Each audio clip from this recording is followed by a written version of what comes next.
dibagi wong, murid diberi kebebasan kemerdekaan saat dia mau jadi bagian dari. Saya juga bingung. Ini saya masuk pada budaya positif. Clear. Oh ternyata seperti ini, ya. Jadi betul-betul bagus loh. Nah, jadi pertanyaan yang kedua, Pak Ana memberikan hukuman kepada siswanya karena siswanya bersalah. Benar atau salah? Salah.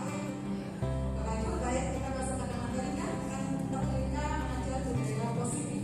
Silakan masuk ke slide berikutnya. Nah, ini nyambung dari materi kamu ini. Apa sih budaya positif itu? Budaya positif di sekolah adalah nilai-nilai keyakinan.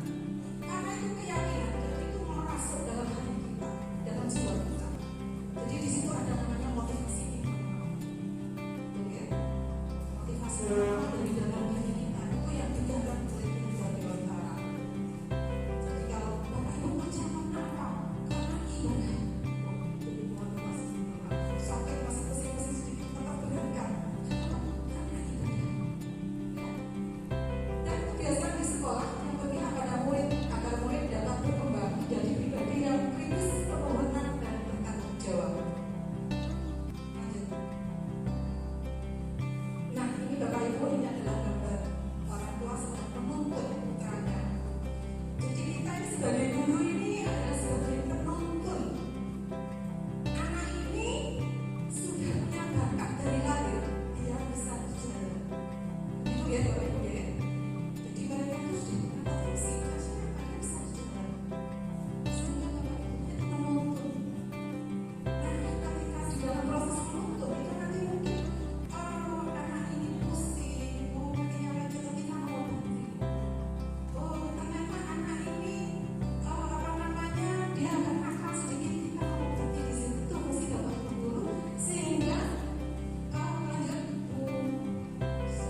Terus terang saya motivasi yang tepat dari saya itu saya punya dua selama ini selalu katakan nah belajar itu ibadah seumur hidup hukumnya wajib itu adalah nanti untuk dinyatakan dan kamu menjadi anak sendiri itu motivasi dari dalam tidak melihat perbedaan.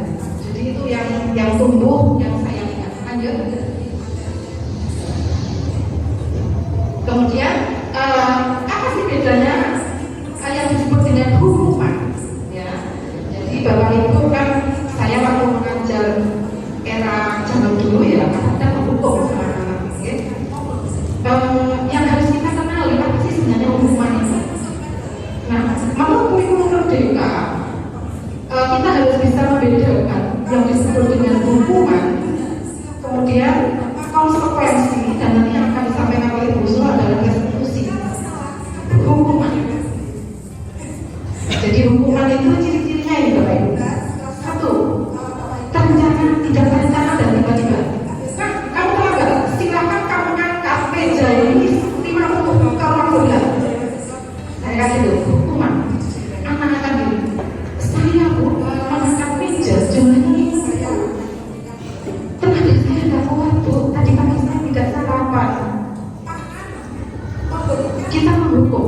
Apa Anda Bapak Ibu Guru dan anak itu tidak bisa memprediksi. Aku habisnya di lapangan nanti aku habis disuruh makan, aku habis disuruh makan lagi. Dia nggak bisa memprediksi. Jadi di situ siswa menjadi objek. Padahal kita dalam kurikulum merdeka itu kita harus menjadikan siswa sebagai subjek, sebagai pelaku utama. Hukuman bersifat satu arah. Jadi pokok sama tulis dari gurunya sudah satunya yang penting dia itu mendapatkan hukuman dan murid hanya menerima hukuman itu tanpa melalui suatu kesepakatan pengarahan dari pihak guru sebelumnya. Jadi ada otoritas jadi kehendak guru ini egoisme untuk dia. Kalau saya udah ini egoismenya kalau kita kemudian hukuman yang diberikan bisa berupa fisik maupun psikis. Anak disakiti oleh sesuatu perbuatan atau kata-kata. Sekarang saya bertanya, seandainya Bapak Ibu putranya sekolah, kemudian sama bapak gurunya, ibunya, kemudian dimani, goblok di rumah nangis, anaknya mengalir terus, yang gurunya saya dimarahin sama guru itu ya. Nah itu menyakiti psikis anak. Sementara di sini dalam konsekuensi nanti kita lanjut pada konsekuensi sudah terencana atau sudah disepakati. Ini saya pikirkan malam jam 1 Bapak Ibu. Dari sini pulangnya jam 5 sampai rumah itu masih ada tugas di guru malam lembur. Ada salah satu PPKM-nya. Lanjut. Nah ini Bapak Ibu, jadi ketika kita banyak memberikan hukuman itu ada akibat yang diterima oleh murid, anak-anak kita tidak boleh di sekolah, tapi anak-anak kita juga. Jadi anak-anak itu bisa mengurung diri seperti ini. Dia khawatir dengan hal yang belum terjadi. Jangan-jangan kan besok sekolah Bapak Guru diukur lagi. Kita sudah sekolah. Jangan-jangan besok ketemu Pak Guru yang itu aku diukur lagi. Dia kemudian kepercayaan diri dan harga diri yang rendah. Aku ini kan seringkali membawa aku ini bodoh, ini akan menghukum sendiri. Kemudian belum yang sakit perut, ya ada gejala fisik, sakit perut, sakit kepala, nyeri kotor, ya, atau nggak bisa tidur, susah tidur dan mimpi buruk. Sakit aku jangan kalau itu terjadi pada anak itu. Lanjut. Disiplin konsekuensi. Nah itu punya loh ya. Disiplin konsekuensi namanya aja konsekuensi lagi. Nah, saya menemukan di sini. Jadi Bapak Ibu apa boleh sih kita itu memberikan sanksi kepada siswa? Kalau saya menjawab itu boleh. Itu namanya disiplin konsekuensi. Tetapi syaratnya kita harus buat kesepakatan dulu dengan siswa. Nanti ada, besok kita akan bahas tentang kesepakatan kelas.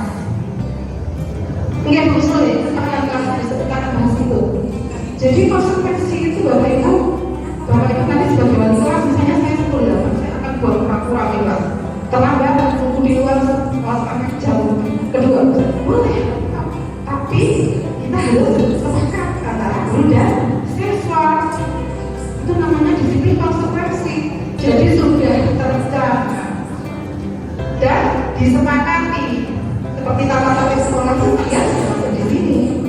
Kamu kalau tidak masuk sekian hari, resikonya apa? Kamu dapat poin. Ya, oh itu udah konsekuensi begitu. Dan itu murid-murid mengetahui, kita mengetahui, anak-anak mengetahui. Oh iya, saya kalau berbuat seperti ini konsekuensinya seperti ini. Itu boleh. Dua, sudah dibahas dan disetujui oleh murid dan guru. Jadi murid dan guru itu nanti sudah ada musyawarah. Kamu kalau tidak masuk ke pelajaran yang Pak Guru, apa 3 kali nilai kamu jelek? Oke, tidak apa-apa, yang penting kita tulis. Dan itu disepakati oleh guru dan siswa.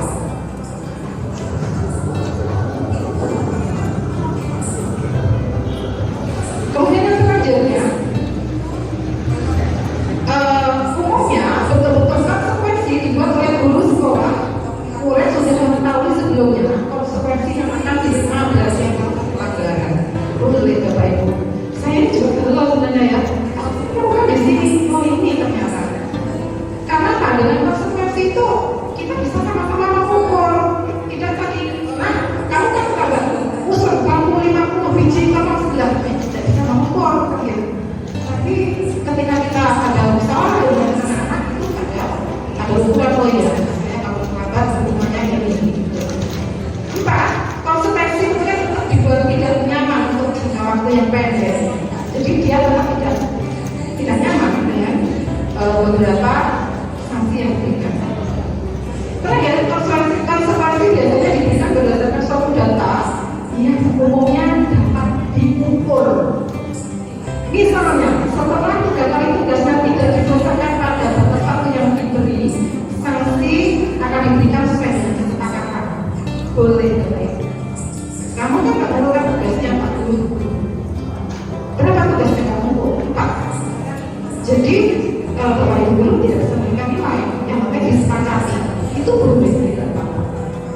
Nah itu yang disebut dengan disiplin konsekuensi dalam itu ya. Karena apa? Itu yang disebut kita membahagiakan siswa, memberikan kenyamanan pada siswa supaya mereka tidak tertekan. Karena apa? Sebenarnya semua bentuk itu telah disepakati bersama. Oke, lanjut. Nah, selanjutnya adalah restitusi. Ini adalah terakhirnya adalah metode penyelesaian kasus. Sampai sini aja semua. Jadi, maaf bawahnya. Saya hanya mengenalkan saja tentang restitusi bawah. Kita lanjutkan 1 menit ya Bapak Ibu. Bawahnya. Nah, ini adalah restitusi Bapak Ibu. Jadi Bapak Ibu, tadi di sekolah ini boleh menyelesaikan kasus, ada prosedur-prosedur yang harus dilewati, itu namanya restitusi.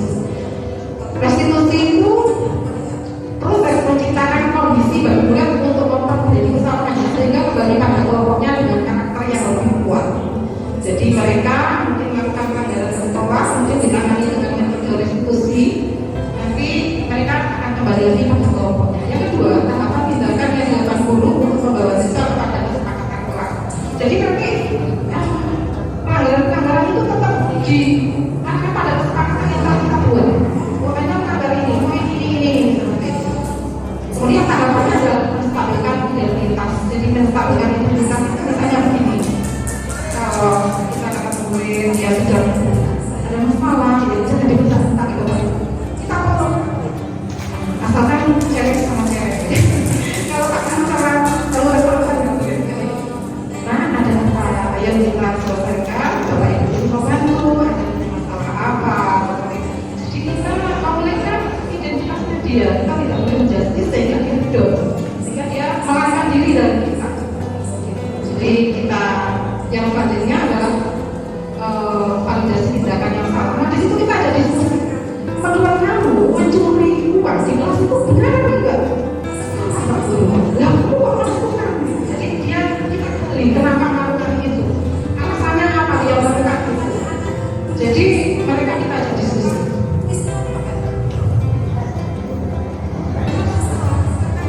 Kemudian yang lain adalah menyatakan keyakinan. Bagi keyakinan itu nanti keyakinan kelas. Kita balik pada keyakinan sekolah, keyakinan sekolah. Jadi hanya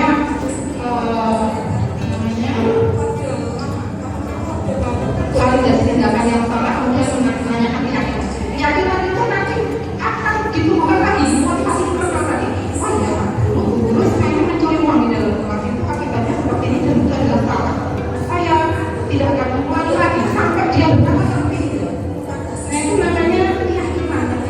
Sehingga kita kita adalah dalam budaya positif itu bagaimana kita internalisasi budaya positif nilai budaya positif itu tumbuh dalam hati anak-anak kita, pada diri kita juga seperti itu. Sehingga nanti apapun motivasinya itu sama dari motivasi internal, nilai-nilai keyakinan positif yang kita bangun. Lanjut sedikit, mau memberikan gambaran aja. Nanti ini akan disampaikan Bu Wisnu tentang pendidikan eksekutif itu.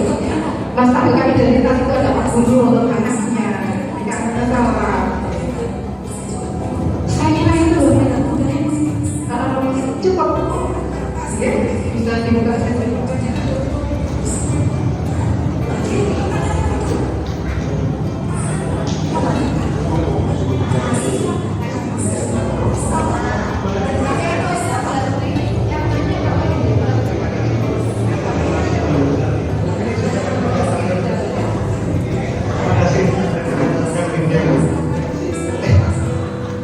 Terima kasih Ibu.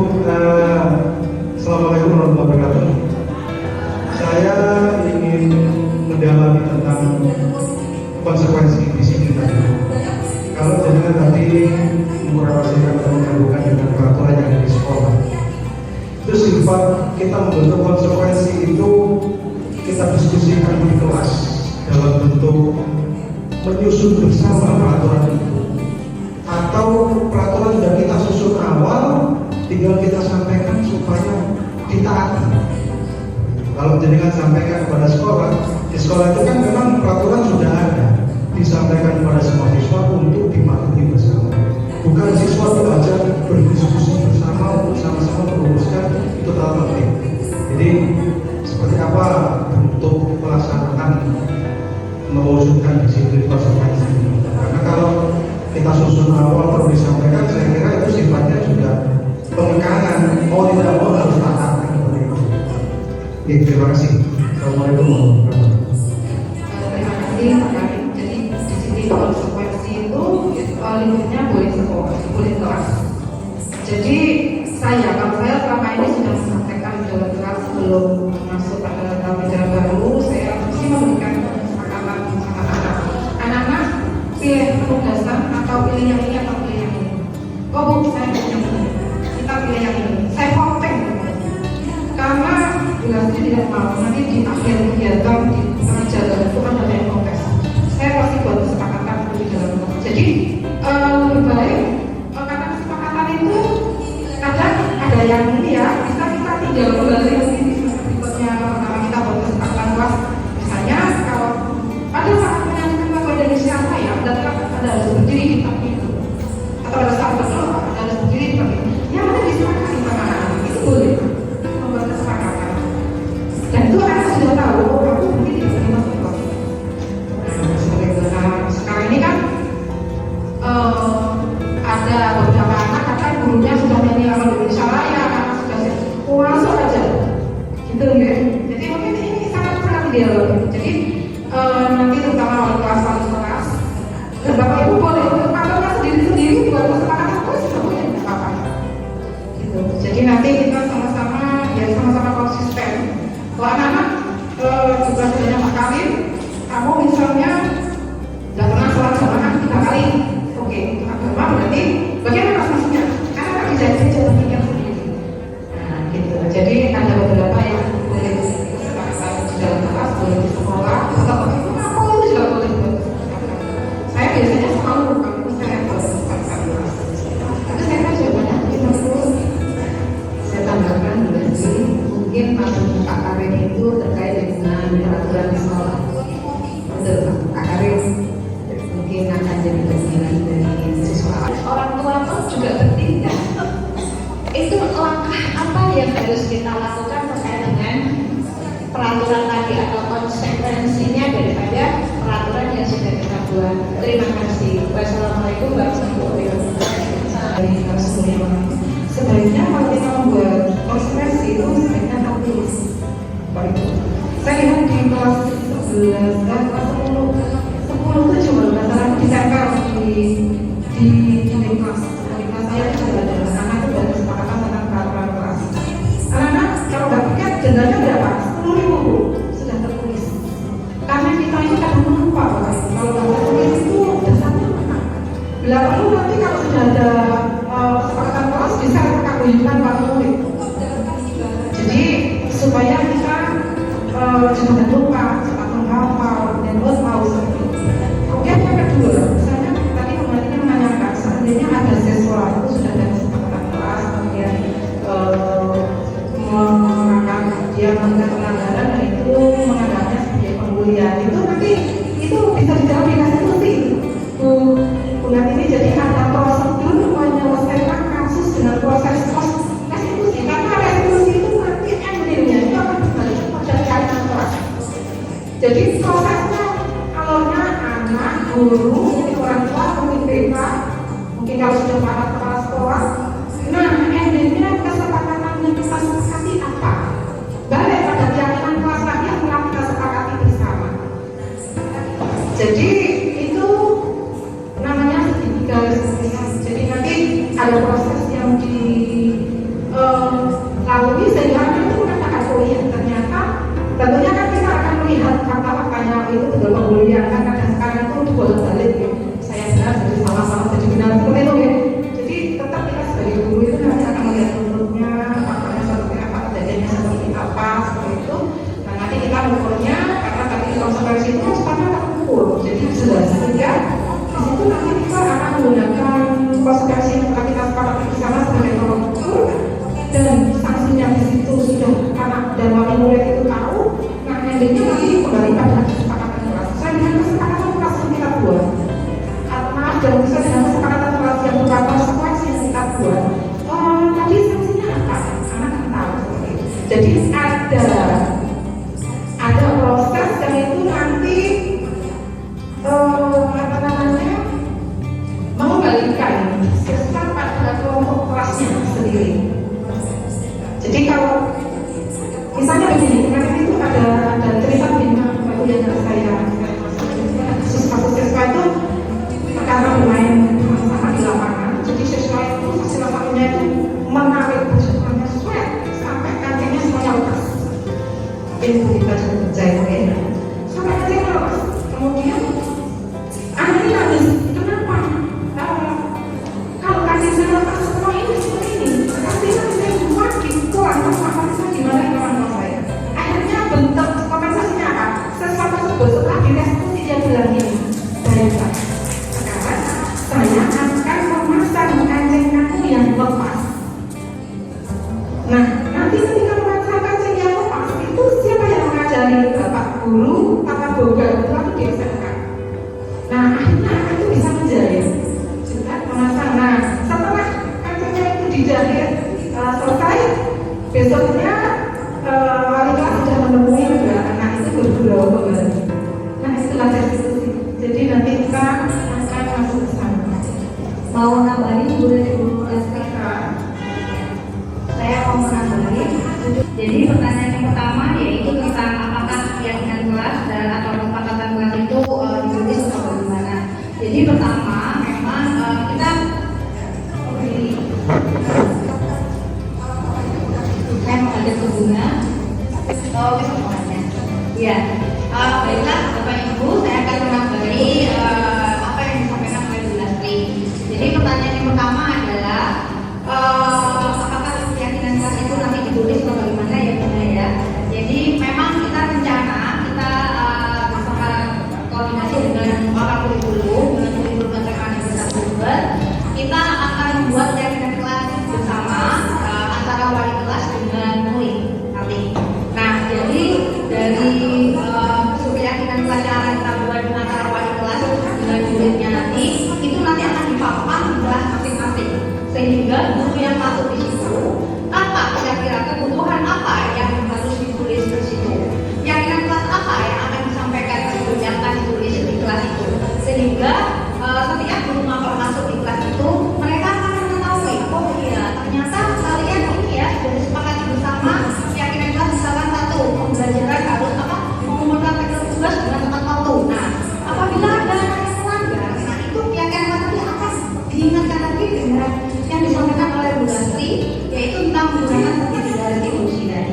Jadi bentuk pengumuman atau penghargaan sudah tidak diperbolehkan lagi. Jadi kita dalam menyelesaikan suatu masalah, kita akan menggunakan namanya segitiga resolusi. Jadi misalkan satu contohnya tadi dengan kancing yang lepas ya, ada anak yang ditarik bajunya sampai kancingnya lepas, sehingga anak yang kancingnya lepas itu dia kan menangis, merasa malu karena kancingnya lepas. Nah anak yang ini kan berarti disalahkan ini, tapi kita sebagai ibu tidak boleh langsung menjustifikasi atau menjudge anak itu, kamu salah, kamu gini, tidak boleh Bapak Ibu sekarang. Jadi kita menggunakan segitiga restitusi. Yang pertama menstabilkan identitas. Jadi kita tanya dulu, apakah tindakan kamu benar, apakah tindakan kamu salah, tadi melepas kancing ini sampai menarik ini. Ini dia menyadari sendiri dengan kesadaran dirinya, Bu saya salah ini. Nah kemudian kamu pasti ada alasannya kan melakukan hal itu. Jadi seperti diajak ngomong dari hati ke hati, sehingga anak ini menemukan solusi, bertanggung jawab untuk memperbaiki kesalahannya tanpa harus memberikan hukuman. Jadi seperti itu Bu, saya akan tambahan saya kepada Bu Nasti. Sekian, terima kasih. Wassalamualaikum warahmatullahi wabarakatuh. Terima kasih. Pada prinsipnya Bapak Ibu, kita semua jadi guru itu harus jadi guru mekanisme. Kalau semua permasalahan yang ada di sekolah ini 1081 ditangani oleh BK yang jumlahnya 4 orang, sekarang masih dalam perawatan Mas Bayu, kira-kira jumlahnya berapa?